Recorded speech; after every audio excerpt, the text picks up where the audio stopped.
The morning sun cast long shadows across the playground of New Terra Colony School when the Galactic Federation ships descended from the purple-tinged sky. Children scattered like startled birds, their laughter turning to screams as the massive vessels blocked out the light. 12-year-old Marcus Chen dropped his hoverball and grabbed his younger brother's hand. "Run, Jamie," he shouted, but the boy's legs had turned to jelly. Around them, other children stumbled and fell in their panic to reach the emergency shelters. The ships landed with earth-shaking thuds in the school courtyard. Ramps descended with mechanical precision, and out-marched soldiers in gleaming blue armor. Their faces were hidden behind reflective visors, but their species was unmistakable. Zephyrians, the Federation's most feared enforcers. By order of the Galactic Federation, this colony is under immediate investigation for violation of Treaty Section 847 Delta, announced their leader through a voice amplifier. His words echoed across the now silent playground. All human residents will submit to questioning. Mrs. Patterson, the elderly principal, stepped forward on trembling legs.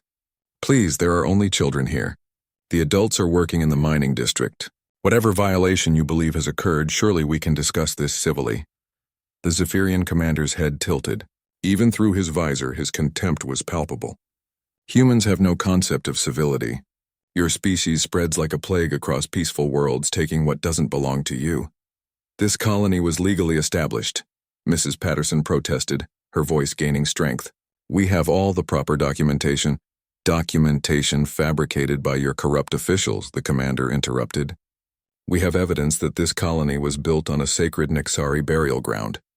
The penalty for such desecration is immediate evacuation and destruction of all structures." Young Tommy Rodriguez, barely 10 years old, pushed through the crowd of frightened children. His dark eyes blazed with the same fierce determination that had driven his grandmother to lead the first Mars rebellion. "You can't just take our home. My dad helped build every building here with his own hands." The commander's attention fixed on the small boy. "And what is your name, young defiant?" "Tommy Rodriguez." "And I'm not scared of you." A low rumble came from the commander's throat, which might have been laughter. "Rodriguez, your family name appears in our files. Known troublemakers and rebels." Marcus Chen found his courage and stepped beside Tommy. "Leave him alone. He's just a kid." "And you are?" The commander's visor reflected Marcus's frightened but determined face. "Marcus Chen. And this is my brother Jamie." He pulled the smaller boy close. "We didn't do anything wrong. None of us did." The commander studied the three boys who had dared to stand up to armed soldiers. Around them, teachers and other children watched in terrified silence. The Zephyrian's hand moved to his weapon. "Perhaps an example is needed," he said slowly. "To show your species the consequences of continued defiance." Mrs. Patterson lunged forward. "No, they're children." "Innocent children." Two soldiers restrained her easily. The commander drew his energy weapon, its blue glow casting eerie shadows across the playground. The same playground where these children had laughed and played just moments before. "The Federation has grown tired of human expansion," the commander announced to the gathered crowd. "Your species believes itself entitled to every world you encounter. You strip resources, destroy ecosystems, and show no respect for the civilizations that came before you." "That's not true," Tommy shouted. "We help planets. My mom's a terraforming engineer. She makes dead worlds come alive." "Silence." The commander's voice cracked like a whip. "Your mother's terraforming destroyed centuries of Nixari spiritual ground preparation.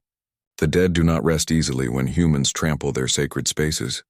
Jamie Chen, only 8 years old, looked up at his big brother with tears streaming down his face. "Marcus, I'm scared." Marcus squeezed his hand. "It's going to be okay, Jamie. Dad always said humans stick together." The commander overheard and his weapon hummed with increasing power. "Your father's teachings have led you astray. Today, the galaxy learns that human arrogance has consequences." A teacher named Mr. Williams broke free from the crowd. "Please, Commander, I beg you. These boys have done nothing wrong. They weren't even born when this colony was established. If you must punish someone, punish the adults responsible. The adults will face justice in due time," the commander replied coldly. "But these spawn will grow into the same destructive force that plagues the galaxy. Better to end the cycle now." The energy weapon's whine reached a crescendo. Mrs. Patterson sobbed helplessly as the soldiers held her back. Other children cried and called out the boys' names. Tommy Rodriguez straightened his small shoulders and looked directly at the commander. My grandmother always told me that humans never give up. Even when we're scared, even when we're outnumbered, we never give up. Admirable defiance, the commander said, his finger moving to the trigger, but ultimately pointless. Marcus Chen wrapped his arms around both Tommy and Jamie. If you're going to hurt us, you'll have to hurt all of us together. Because humans stick together, that's what makes us different from you. The commander paused, studying the three boys. The playground fell silent except for the distant hum of the Federation ships. Even the wind seemed to hold its breath. Different, you say? The commander's voice carried a note of curiosity. Your species believes itself superior to the rest of the galaxy. You colonize without permission, consume without thought, and fight without honor. We fight to protect what matters, Tommy said quietly. Our families, our homes, our friends, and we help others, Jamie added through his tears. My teacher says humans always try to help. The commander's weapon never wavered. Your teacher is mistaken. Humans help only themselves. Today, the galaxy sees the price of human selfishness. The energy blast lit up the playground like artificial lightning. When the light faded and the smoke cleared, 3 small bodies lay motionless on the ground where moments before 3 brave boys had stood defending their home. The commander holstered his weapon with mechanical precision. Let this be a lesson to any who would resist Federation authority. Gather the surviving humans for transport. This colony dies today. As the Zephyrian soldiers began herding the traumatized survivors toward their ships, none of them noticed the small recording device that had fallen from Marcus Chen's pocket. The device that had captured every word, every moment of the atrocity. The device that would soon find its way across the galaxy, carrying news of what happened on New Terra Colony to every human world, every human fleet, every human heart that still beat with the fire of defiance. The commander had been right about one thing. That day would indeed be a lesson for the galaxy, just not the lesson he intended. Admiral Sarah Chen received the message while reviewing fleet deployment reports in her quarters aboard the UHS Defiance. The encrypted transmission bore her nephew's biometric signature, but when she opened the file, her world collapsed. The recording was crystal clear. Every word, every moment of her son's final stand. Marcus, brave and protective to the end. Jamie, so small and frightened but still standing with his brother. And Tommy Rodriguez, whose grandmother had been Sarah's mentor in the academy. She watched it 17 times before her hands stopped shaking enough to forward the message to Earth Command. Within 6 hours, every human military installation in the galaxy had received copies. The reaction was immediate and volcanic. General Harrison Webb, chairman of the Earth Defense Council, called an emergency session. The vast amphitheater filled with representatives from every human colony, every fleet commander, every military unit scattered across human space. You've all seen the recording, Webb's voice echoed through the chamber.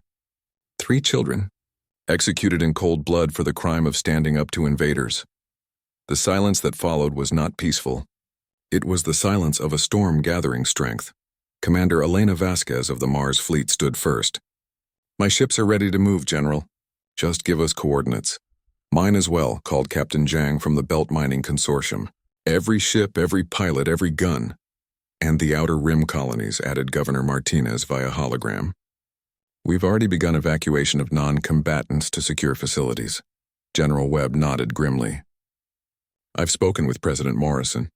As of 1 hour ago, the human government formally declared the Galactic Federation to be an enemy of humanity. The Treaty of Centauri is void. A murmur ran through the assembled commanders.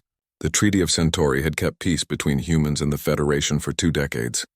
It had also severely limited human military expansion and colonization rights. What are our objectives? Asked Admiral Chen, her voice steady despite the rage burning in her eyes. Total war, Webb replied simply. The Federation believes humans are a plague that needs to be contained. They just proved they're willing to murder children to make their point. We're going to show them what humans really look like when we're backed into a corner. Colonel Rodriguez, Tommy's father, stood slowly. The mining supervisor had arrived on the first transport from New Terra Colony, his clothes still stained with the soil his son would never play in again. What happened to the other children? The survivors? Transport ships took them to Federation processing centers, Webb answered. Intelligence suggests they're being held on Zephyr Prime as bargaining chips. Then that's where we start, Rodriguez said, his voice carrying the quiet menace of a man with nothing left to lose. Admiral Chen stepped forward. General, I formally request permission to lead the assault on Zephyr Prime. Sarah, Webb said gently, your personal connection to this. My personal connection is exactly why I should lead it, she cut him off. Those children were my boys. Marcus was going to follow me into the fleet when he turned 18. Jamie wanted to be an engineer like his mother. They had dreams, hopes, futures. She paused, looking around the chamber. But this isn't about revenge. It's about showing the galaxy that humans don't abandon their own. Every Federation species watching needs to understand that when you hurt human children, every human in the galaxy becomes your enemy. Commander Park of the Asian Alliance Fleet raised his hand. Admiral, my forces will support your assault. We have 3 dreadnoughts and 47 destroyers ready for immediate deployment. The African Federation pledges our rapid assault ships, added General Okafor. 28 cruisers and our entire marine complement. European Space Command stands ready, announced Admiral Petrov. Our shipyards have been working overtime since the recording arrived. We'll have 30 new destroyers ready in 72 hours. Webb looked around the chamber as every single commander volunteered their forces. Are you all certain about this? The Federation has over 200 species. Their combined fleet is 10 times larger than ours. Colonel Rodriguez stepped into the center of the chamber. General, with respect, size didn't matter when 3 10-year-old boys stood up to armed soldiers. They knew they couldn't win, but they stood anyway. That's what humans do. He's right, agreed Captain Morrison of the Luna. Defense Force. My grandmother fought in the First Contact War. She used to tell me that humans don't fight because we expect to win. We fight because the alternative is unacceptable. Admiral Chen activated her personal display, showing tactical projections of the Zephyr system. The Federation's strength is also their weakness. They've grown complacent, 2 decades of humans following their rules, accepting their limitations, staying in our designated corners of the galaxy. They think they know us. But they don't know angry humans, said General Okafor with a fierce smile. They don't know what we're capable of when they threaten our children. Webb stood and looked around the chamber one final time. Before we commit to this course, understand what we're choosing. This won't be a police action or a border skirmish. This will be a war that reshapes the galaxy. Win or lose, nothing will ever be the same.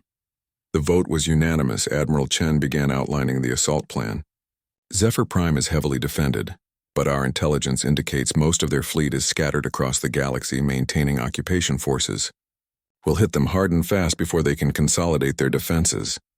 What about the other Federation species? Asked Commander Park. Many of them have been neutral in human affairs. The Nexari filed the original complaint that led to New Terra Colony's destruction, Webb replied, checking his notes. But you're right.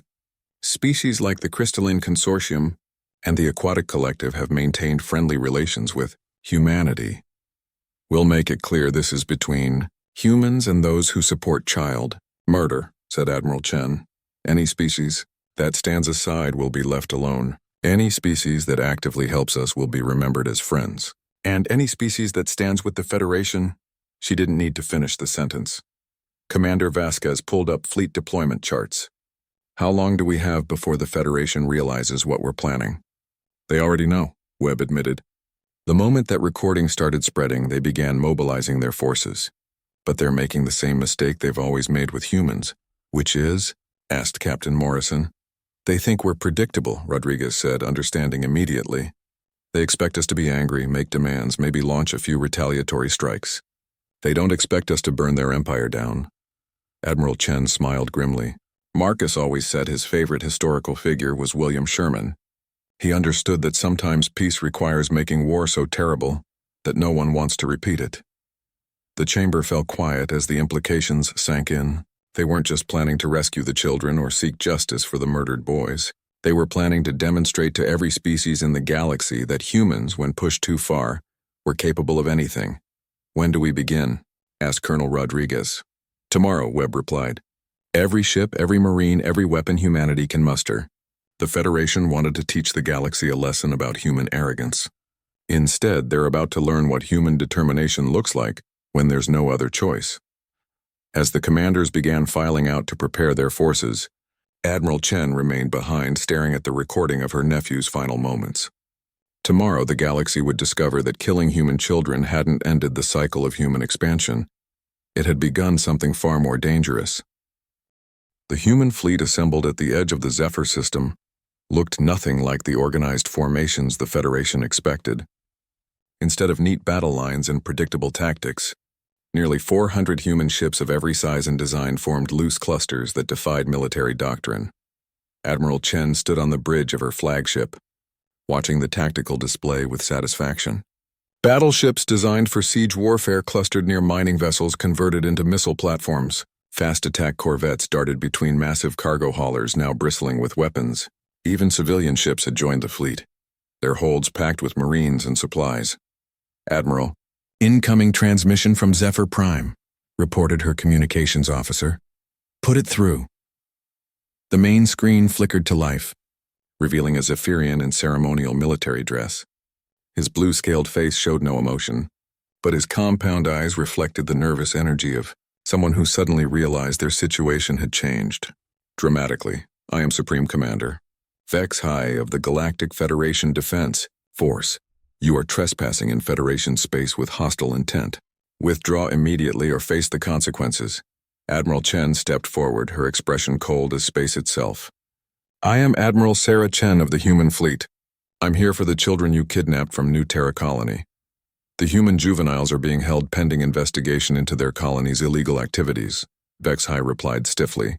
"They will be released to appropriate authorities after the investigation concludes." "The only appropriate authority is their families," Chen shot back. "You murdered 3 children in cold blood. You'll return the survivors immediately or we'll come take them." Vex High's scale shifted to a darker shade of blue, indicating rising aggression. "Your emotional response is typical of your species. 3 rule breakers were lawfully executed for defying Federation authority. The remaining juveniles are safe and will remain so as long as your fleet withdraws."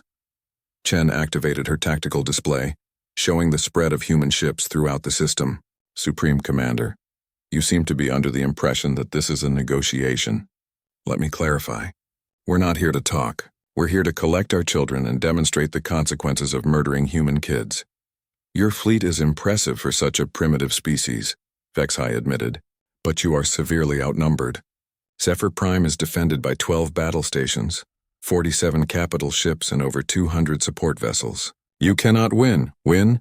Chen laughed, but there was no humor in it. "Commander, you still don't understand what you've done. 3 days ago, Marcus Chen wanted to join the fleet to explore new worlds. Jamie Chen wanted to build terraforming machines to help dead planets bloom with life. Tommy Rodriguez dreamed of becoming a teacher like his grandmother." She paused, letting her words sink in. "You turned 3 children with bright futures into martyrs. Every human in the galaxy now knows that the Federation will murder kids to make political points. So no, this isn't about winning. This is about teaching you why that was the worst mistake in galactic history." The transmission cut abruptly. Moments later, Federation ships began moving into defensive positions around Zephyr Prime.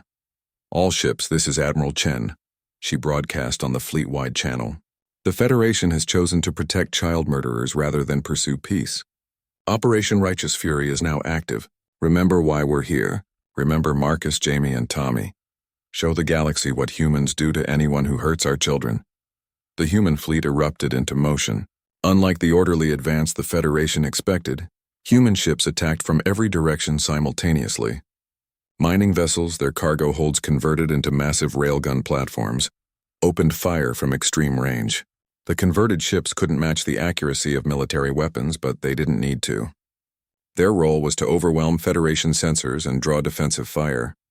Captain Morrison led the first wave in his cruiser New Horizon, diving directly toward the nearest battle station. Federation plasma cannons tracked his approach, but his ship's erratic maneuvers made targeting difficult. "This is Morrison to all ships," he called out as his vessel shook under enemy fire. "Remember your grandmother's stories about Earth's ancient warriors. Today we fight like them. No surrender, no retreat, no mercy for child killers." His cruiser slammed into the battle station's shield generators, its reinforced hull designed for asteroid mining finally failing under concentrated fire. But the explosion took out 2 shield nodes and opened a gap for the ships behind him. Commander Vasquez led a squadron of fast attack ships through the gap. their smaller size allowing them to dodge between the station's massive gun turrets.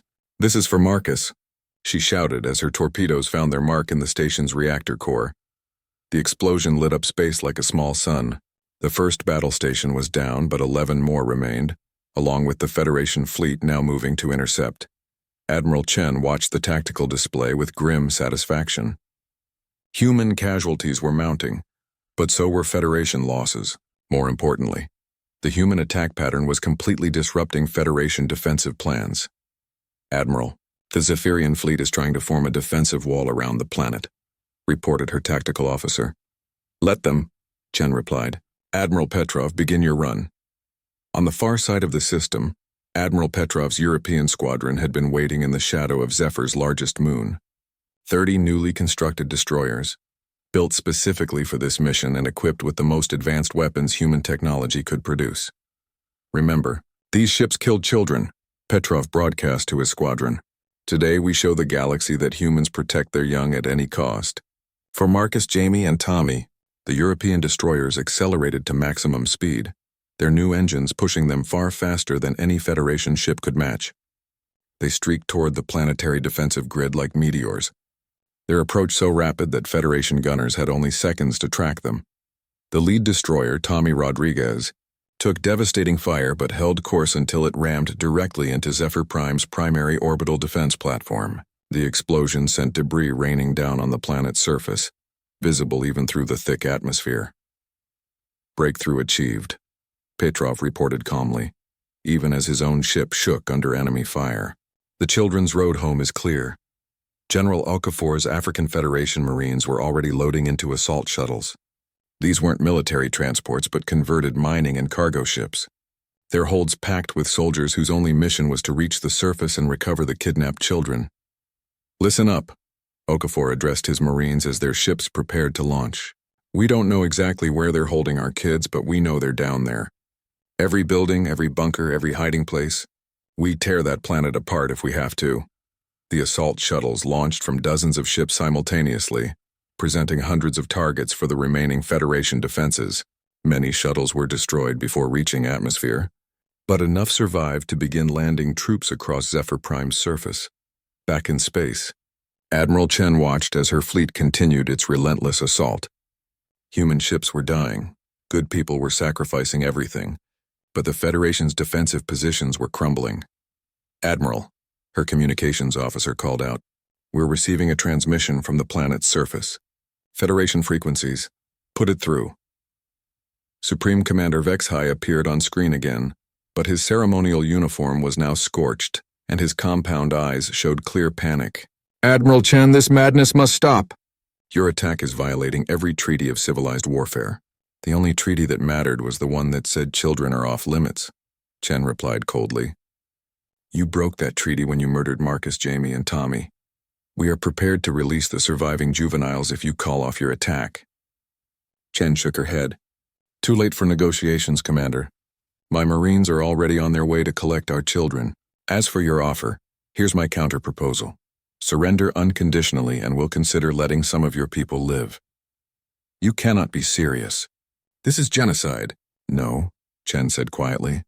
"Genocide is what you planned for humanity. Systematic elimination of our colonies, murder of our children, erasure of our expansion. This is justice."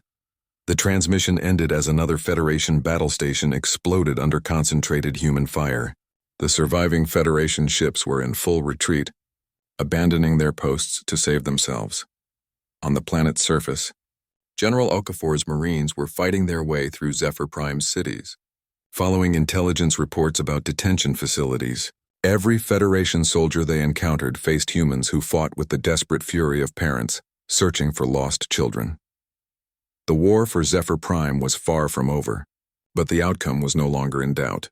The Federation had expected a limited human response, perhaps a few retaliatory raids. Instead, they faced an entire species united in righteous fury.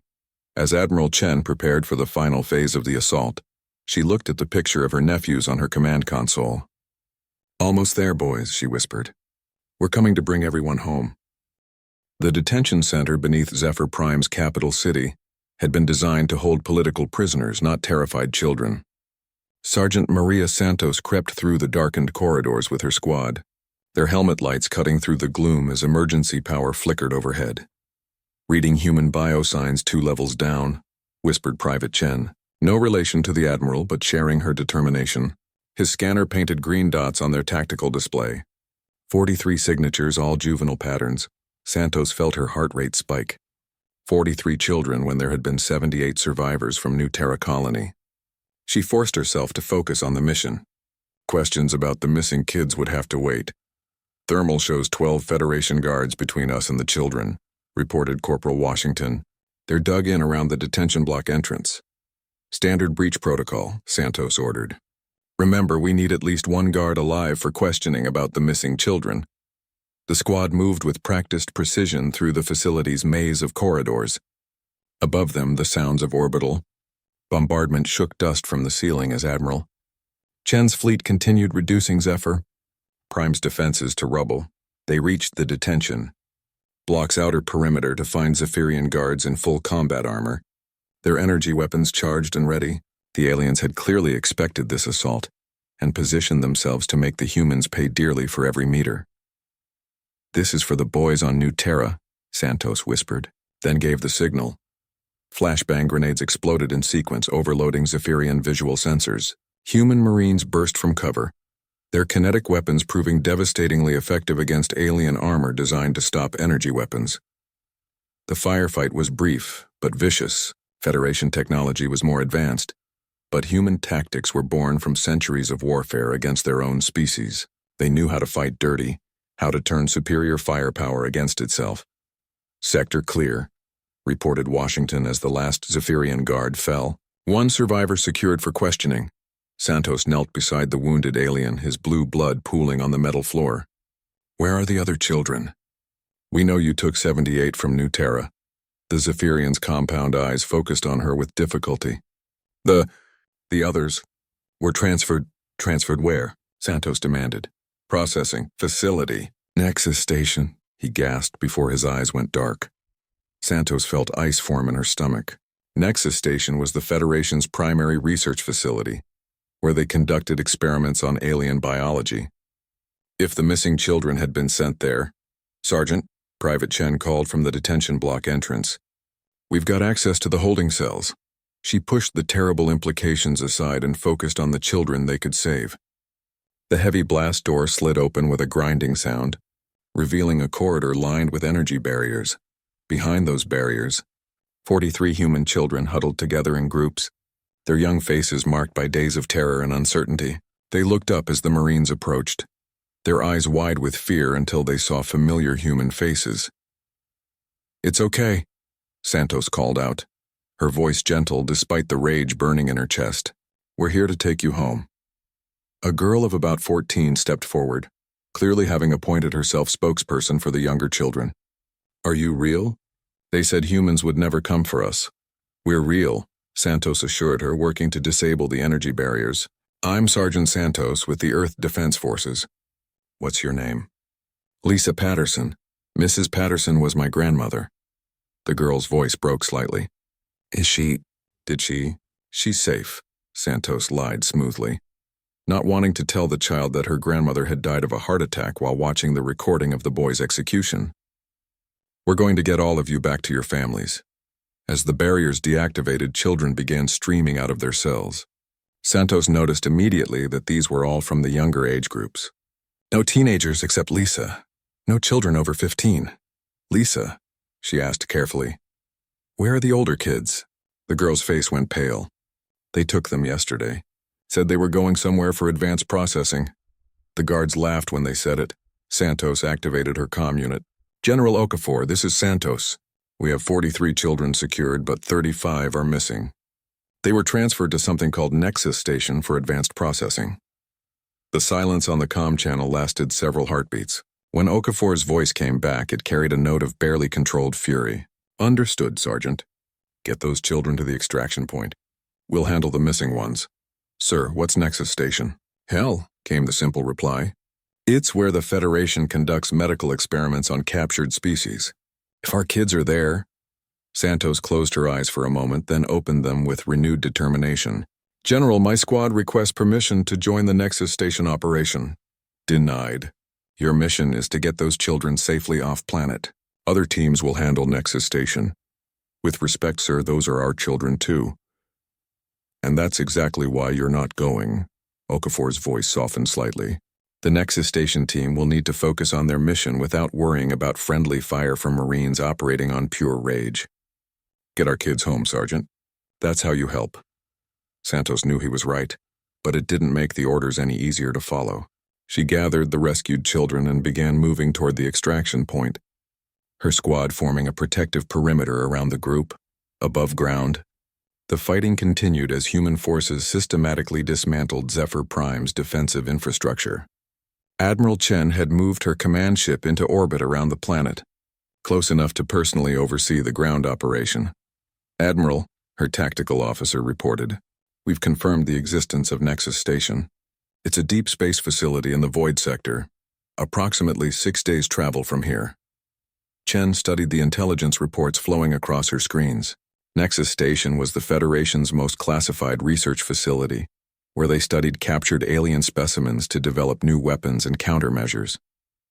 The facility was heavily defended and completely isolated from normal space lanes. How many children? She asked quietly. Unknown, but our intelligence suggests they've been collecting human juveniles from various incidents over the past 2 years. The new Terra children might not be the only ones there. The bridge fell silent as the implications sank in. The Federation hadn't just murdered 3 boys and kidnapped the survivors. They had been systematically collecting human children for experimentation. Status of the rescue fleet? Chen asked. Admiral Morrison is assembling Task Force Vengeance now. 57 ships volunteered for the mission, including 12 dreadnoughts. Volunteered? Yes, Admiral. When word spread about Nexus Station, every ship captain in the fleet requested permission to join the operation. Admiral Morrison had to turn away volunteers. Chen nodded grimly. Morrison was the right choice to lead the Nexus Station assault. His own daughter had been on a colony ship that disappeared 3 years ago. If human children were being held there, he would find them. Admiral, her communications officer called.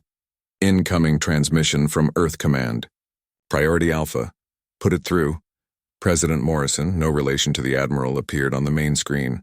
Her face showed the strain of coordinating humanity's first total war, but her voice remained steady. Admiral Chen, congratulations on the successful rescue operation. However, we've received disturbing intelligence about Federation activities throughout their territory. More kidnapped children? Worse.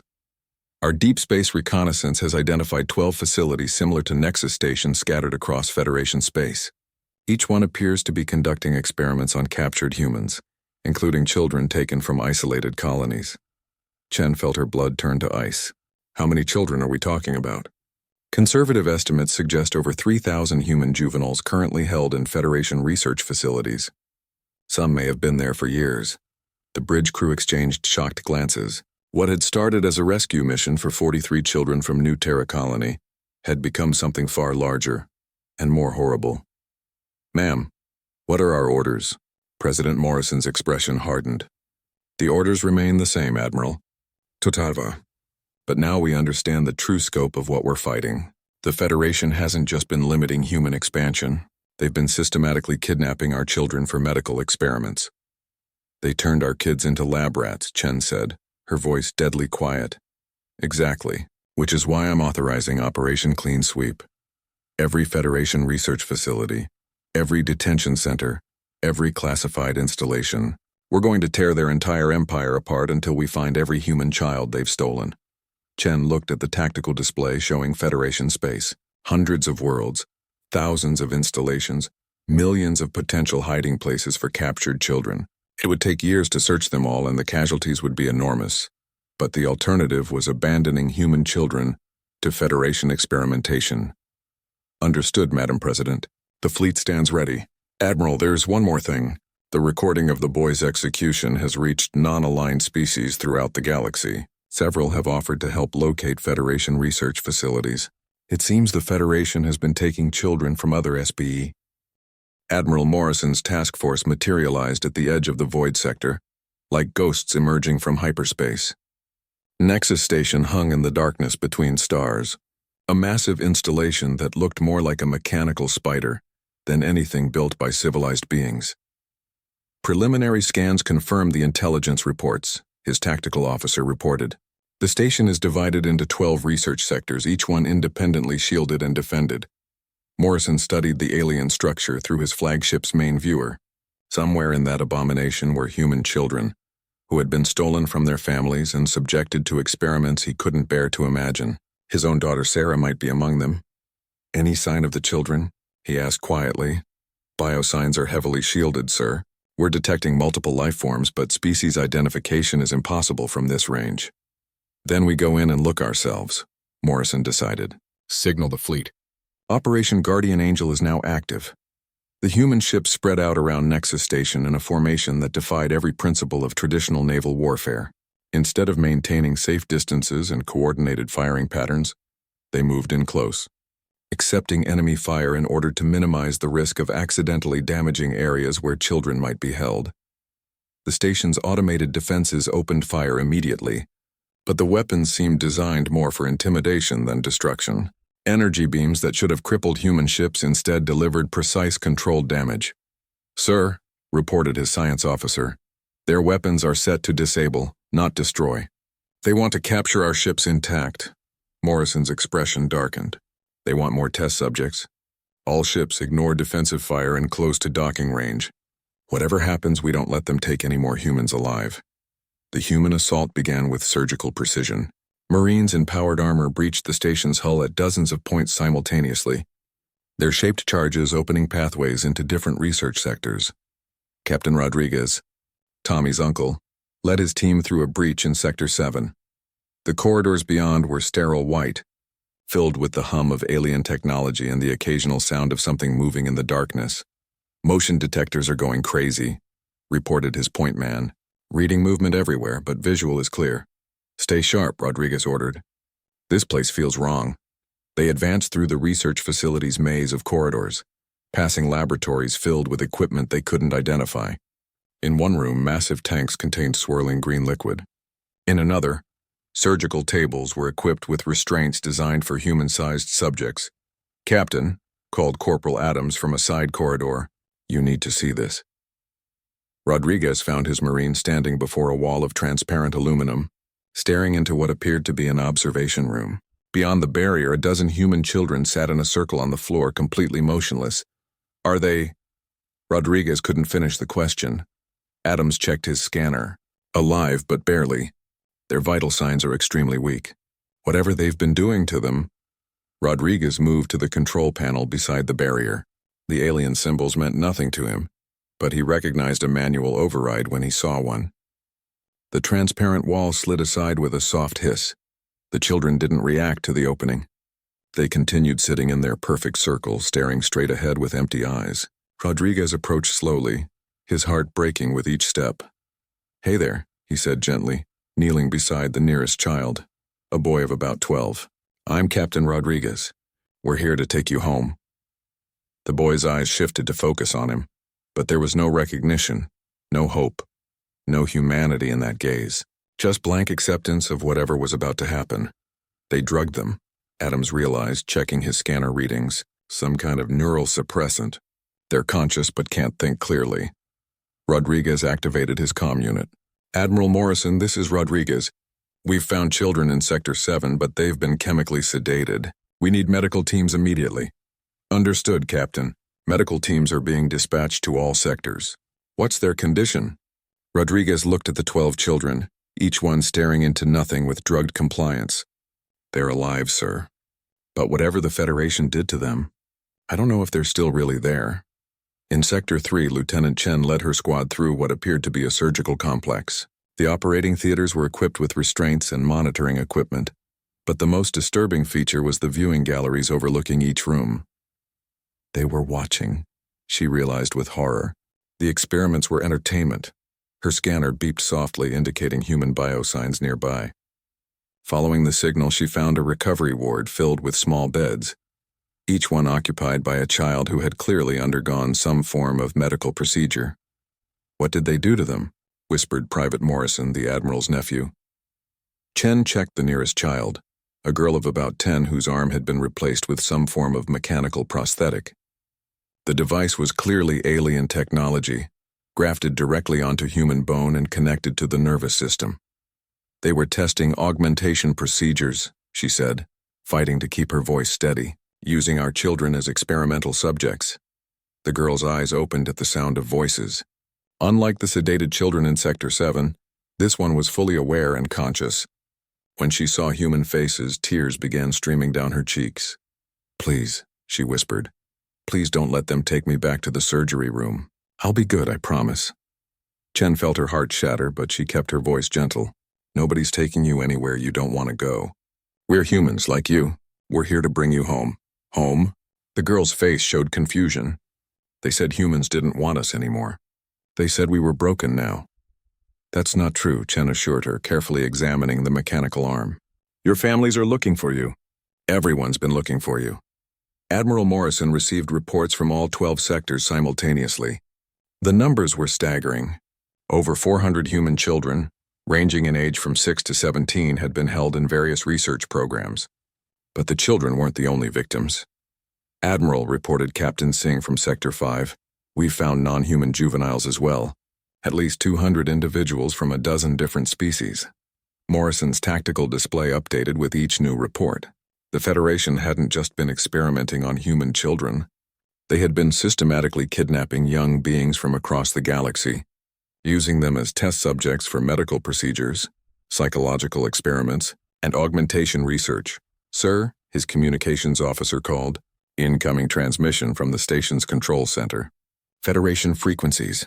Put it through." The screen flickered to life, showing a Nexari in research robes. The alien's crystalline features reflected the station's emergency lighting as explosions echoed in the background. "I am Research Director Kethvar. You are destroying years of vital scientific research. These subjects were collected legally under Federation Research Protocol 447. "Legally?" Morrison's voice was deadly quiet. "You kidnapped children for medical experiments and call it legal?" "The subjects were obtained from species deemed hostile to Federation interests," Kethvar replied calmly. "Their sacrifice advances scientific knowledge that benefits all civilized species." "Civilized," Morrison repeated. "You drug children and cut them open for entertainment, and you call yourselves civilized. Your emotional response is typical of primitive species," the Nexari continued. "You cannot comprehend the greater good served by our research." Morrison leaned forward, his face filling the screen. "Research Director Kethvar, let me explain something to you about primitive species. When you take our children, we don't debate the greater good. We don't consider the scientific benefits. We come for our kids and we burn down anyone who tries to stop us. Your threats are meaningless. This station is defended by—" The transmission cut off as another section of Nexus Station exploded. Morrison's Marines were systematically destroying the research equipment while extracting the children, making sure the Federation's experiments could never be resumed. "Admiral," reported his medical officer, "preliminary examination of the rescued children shows extensive medical trauma. Some have been here for over 2 years. Can they be helped? The physical injuries can be treated, but the psychological damage— Sir, some of these children have been conditioned to be compliant test subjects. They're afraid to express preferences or make decisions." Morrison closed his eyes, imagining what his own daughter had endured if she was among the victims. When he opened them again, his expression had hardened into something that made seasoned Marines step back. "Doctor, whatever resources you need, wherever you need to send them. Money is no object. We're going to fix every child in this place, no matter how long it takes." "Yes, sir. But Admiral, there's something else. Our scans indicate this isn't the only station. The computer systems here contain references to at least 15 other facilities conducting similar research." Morrison looked at the tactical display showing the rescued children being transferred to medical ships. Over 600 young beings who had been stolen from their families and subjected to horrors that would haunt them for life. "Signal Admiral Chen," he ordered. "Tell her we've confirmed multiple research stations. We're going to need a bigger—" 6 months after the rescue at Nexus Station, the war had transformed from a human conflict into something much larger. The galaxy itself was choosing sides. Ambassador Thale of the Crystalline Consortium stood before the emergency session of the Galactic Council, her translucent form shimmering with agitation. The evidence is undeniable. The Federation has been systematically kidnapping juveniles from over 30 species for experimental purposes. The council chamber erupted in angry voices from dozens of species. Representatives who had maintained careful neutrality for decades were now demanding answers from Federation officials. "Where are the aquatic children taken from Tide Pool 7? Demanded Speaker Reefsong, his gills fluttering with rage. Federation patrols reported that colony destroyed by solar flares, but our scouts found blast craters consistent with orbital bombardment. Supreme Commander HFY of the Zephyrians stood stiffly at the defendant's podium. His scales had faded to a sickly gray color, indicating extreme stress. The Council is allowing itself to be manipulated by human propaganda. These alleged research facilities were conducting legitimate scientific studies approved by Federation Science Command. Legitimate studies involving the torture of children. Ambassador Thale's voice resonated through the crystal acoustic systems of the chamber. We have reviewed the data recovered from Nexus Station. The experiments conducted there violated every principle of civilized research. President Morrison's holographic image appeared beside the podium, transmitted from Earth.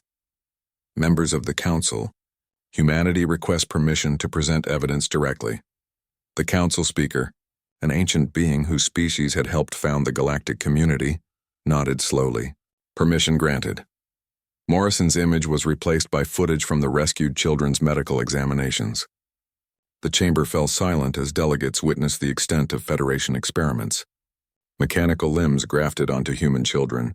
Alien genetic material introduced into developing nervous systems. Psychological conditioning designed to create perfect test subjects. The Federation didn't just take our children, Morrison continued as the footage ended. They took yours as well. We've identified victims from the Helix Collective, the Ring Builders, the Deep Ocean Commonwealth, and 27 other species represented in this chamber. Speaker Reefsong's tentacles curled with fury. Our missing colony ship Peaceful Current carried over 200 juveniles. Federation reports claimed it was lost to navigation error. According to the data we recovered, those children were taken to Research Station Gamma 7 for aquatic environment adaptation studies. Morrison replied grimly. We're organizing a rescue mission now. HFY's scales shifted to dark blue, indicating rising aggression. The humans lie. Their so-called evidence was obtained through illegal invasion of Federation space. They murdered thousands of Federation citizens. After you murdered 3 human children for the crime of standing up to bullies, interrupted Ambassador Thale. Her form brightened with crystalline fury. The consortium reviewed the execution recordings. Those boys posed no threat to armed soldiers. The council speaker raised a manipulator for silence. Supreme Commander HFY, the council requires an immediate explanation for the discrepancies between Federation reports and the evidence presented. HFY's compound eyes focused on the council speaker. The research programs were necessary for galactic security. Human expansion threatens established civilizations. We needed to understand their biology to develop appropriate countermeasures.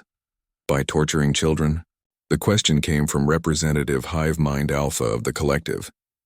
Our offspring who vanished during the pirate raids on our outer colonies were actually taken for your experiments? The subjects were treated according to scientific protocols, HFY insisted. Any discomfort was minimized and served the greater good. Ambassador Thale moved to the center of the chamber. Council members, the consortium formally accuses the Galactic Federation of crimes against all sentient life. We present the following evidence. The chamber's display systems activated, showing detailed records recovered from 15 different research facilities. The scope was staggering. Over 3,000 children from 47 species, taken over a period of 8 years. The Federation has been systematically weakening potential rival species by kidnapping their young. Thale continued. They studied our children to develop biological weapons, psychological warfare techniques, and genetic countermeasures. President Morrison's image reappeared. The evidence shows this wasn't random scientific research. It was preparation for genocide. The Federation was planning to eliminate any species that might challenge their dominance. The chamber erupted again, but this time the anger was focused entirely on the Federation representatives.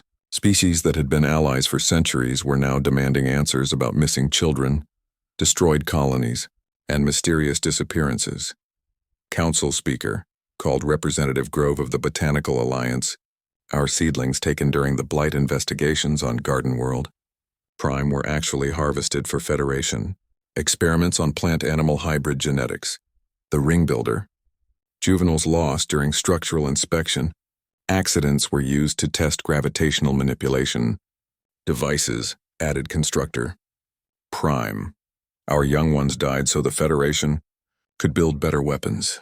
HFY looked around the chamber as every species representative added their voice to the growing list of accusations.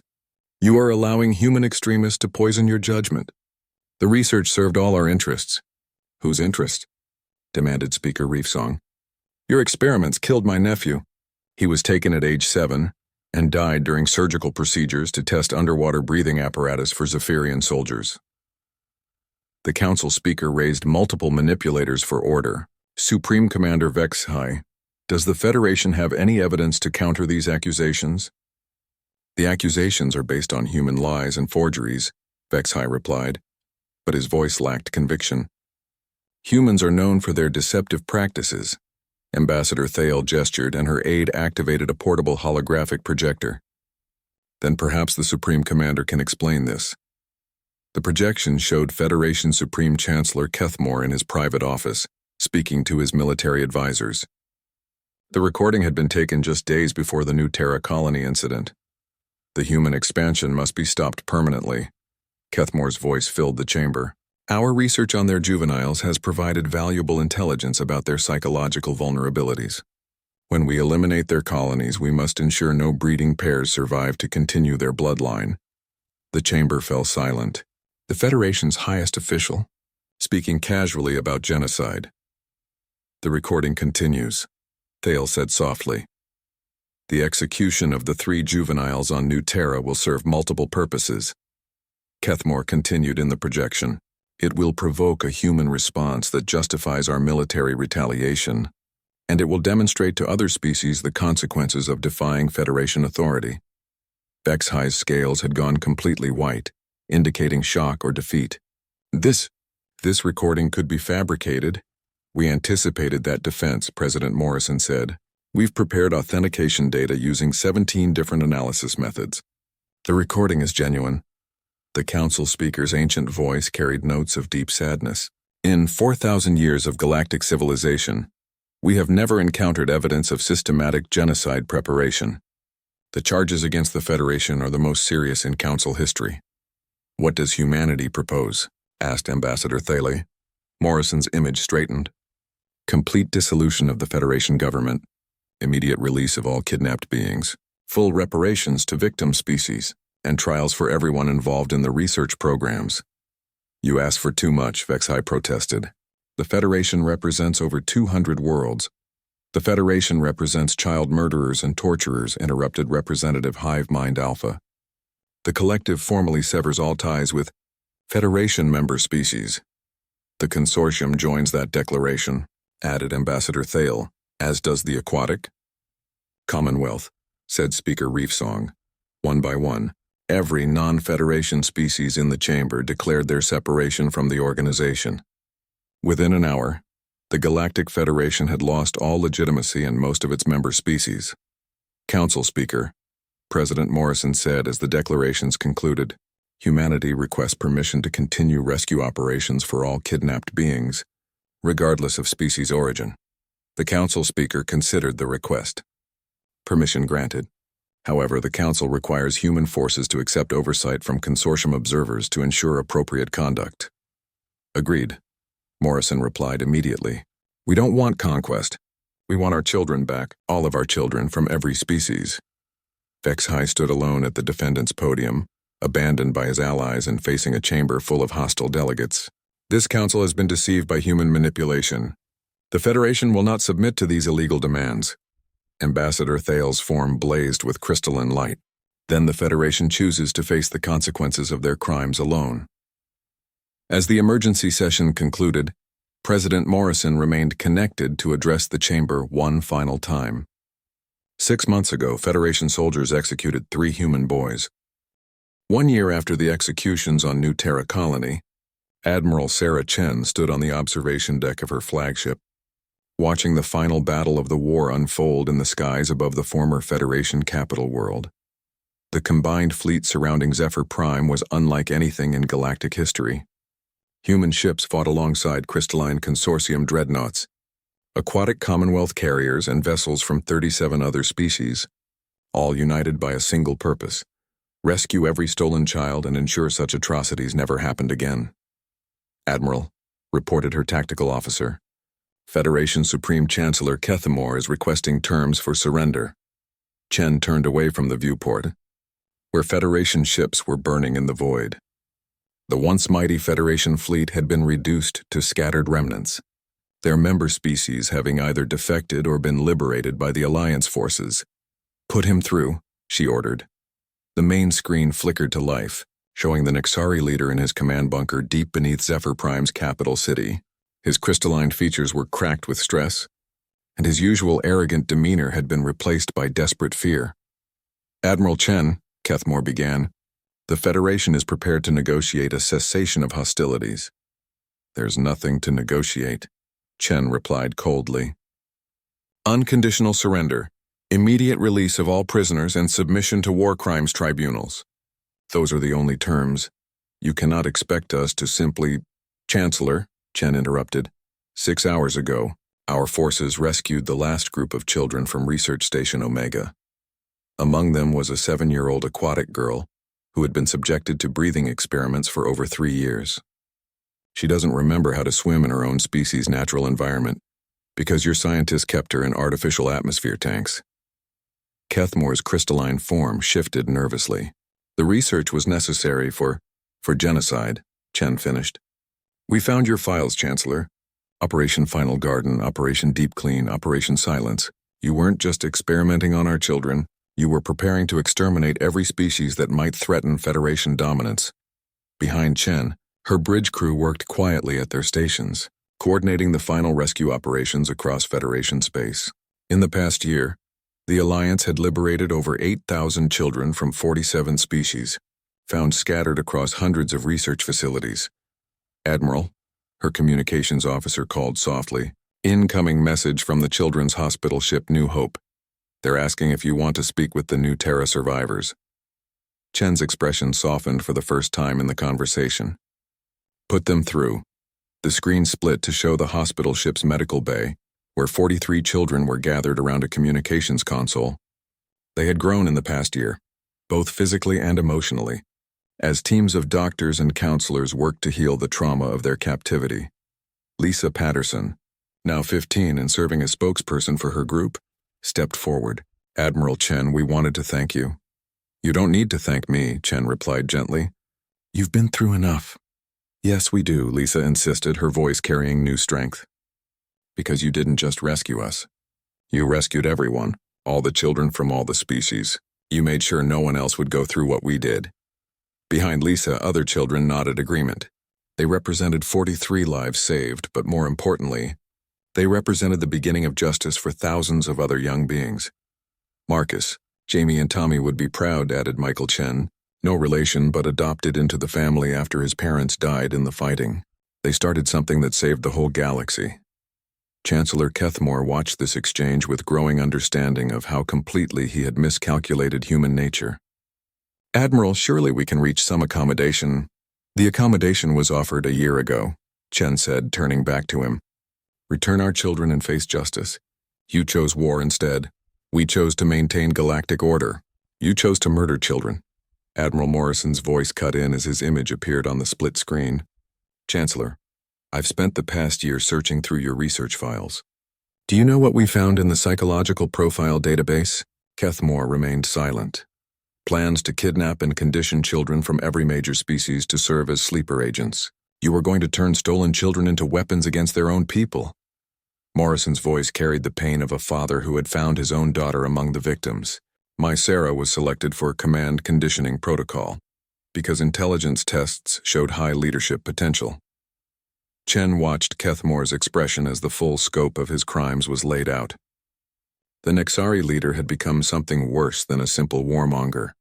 He had become the architect of galactic-scale child abuse.